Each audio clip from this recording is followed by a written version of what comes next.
Pada hari ini ialah Majlis Convocation Institute Latihan Kementerian Kesihatan Malaysia, itu yang merangkumi semua institusi di bawah kementerian.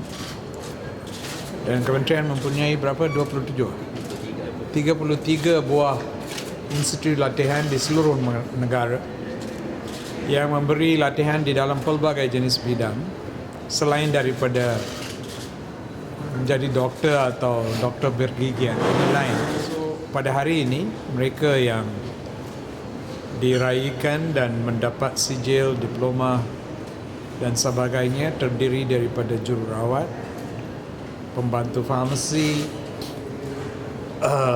jururawat masyarakat, pegawai teknologi maklumat, pegawai kesihatan persekitaran, mereka yang terlibat jururawat pergigian, juru teknologi di bidang pergigian. Di dalam bidang kesihatan kita mempunyai, saya ingat, lebih kurang 30 sampai 35 jenis bidang yang boleh dikatakan merangkumi semua total medical services. Dan pada hari ini lebih daripada, di dalam sesi convocation ini, lebih daripada 9,000 orang yang telah mendapat sijil dan diploma dan sebagainya.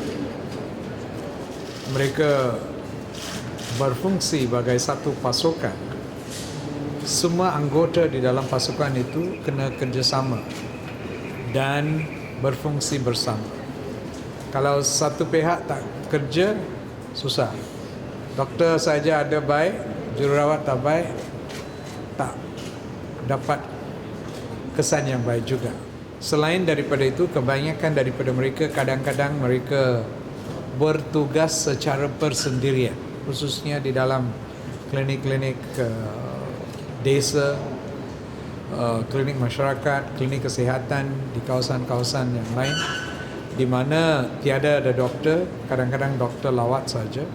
Mereka yang menjalankan tugas di situ secara berterusan. Contohnya 1% besar daripada perkhidmatan maternal and child health, iaitu yang berkaitan ibu dan kanak-kanak, itu disampaikan oleh jururawat-jururawat yang telah mendapat latihan di dalam bidang itu. Dan oleh itu nasihat saya kepada semua kumpulan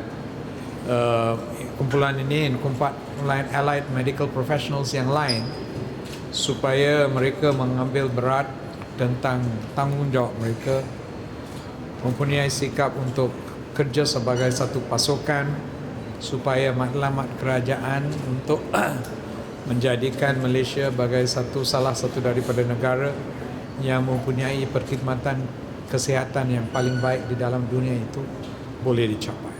Okey, ada apa-apa soalan? Bajet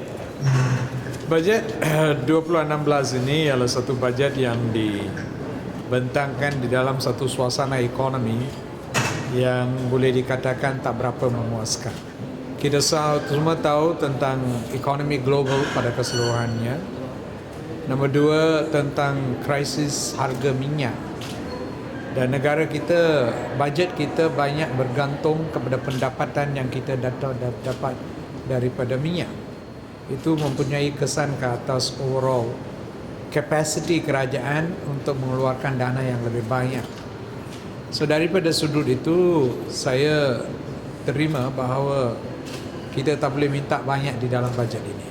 Kita kena mempunyai satu pandangan realistik tentang keadaan ekonomi. Saya ingat rakyat pun kena faham perkara ini. Dan kalau dilihat kepada keseluruhan apa yang diberi kepada Kementerian Kesihatan, kalau dibanding dengan tahun yang lalu, saya ingat kita dapat kurang daripada tahun dulu. Saya ingat 250 juta atau 300 juta kurang daripada tahun yang lalu. Biasanya tiap-tiap tahun dia naik, tapi kali ini tahun ini turun. So memang bila dia turun dengan mengambil kira kenaikan perkara-perkara yang lain, kita mempunyai cabaran untuk memastikan kita boleh menjalankan, menyampaikan perkhidmatan yang baik dengan dana yang telah diberi. So kita kena lihat daripada segi itu, macam mana boleh digunakan dana yang tersedia ada sebaik boleh, secara maksimum. Dan di dalam itu kita akan beri tumpuan kepada efisiensi, mengurangkan pembaziran dan ketirisan, dan kadang-kadang ada tindihan. Dan kalau perkara-perkara ini boleh diberi tumpuan, saya mempunyai keyakinan walaupun peruntukan kurang, tapi masih boleh beri perkhidmatan yang baik. Selain daripada itu, satu berita yang baik ialah pengumuman kerajaan PM tentang memasukkan GST terhadap 3,000 lebih ubat tambahan. Tapi pada masa dahulu Kementerian Kewangan memutuskan cuma untuk 4,000 lebih ubat yang di dalam senarai dulu. Sekarang yang tambahan ini lebih daripada 8,000 ubat. Di zero rated itu bermaksud kebanyakan daripada ubat yang digunakan oleh doktor untuk merawati pelbagai jenis penyakit sudah diberi zero rating oleh Kementerian Kewangan. Pengurangan vaksin di masyarakat, pengurangan vaksin di masyarakat dekat hospital, dekat klinik kerajaan. Itu tak jadi. Masa ingat saya punya ketua pengarah sudah mengeluarkan satu kenyataan, program imunisasi kerajaan kebangsaan ini akan diteruskan tanpa apa-apa gangguan.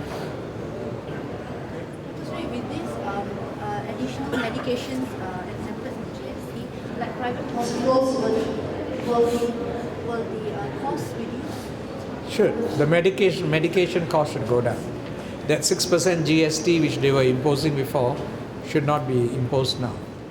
Good? Thank you very much.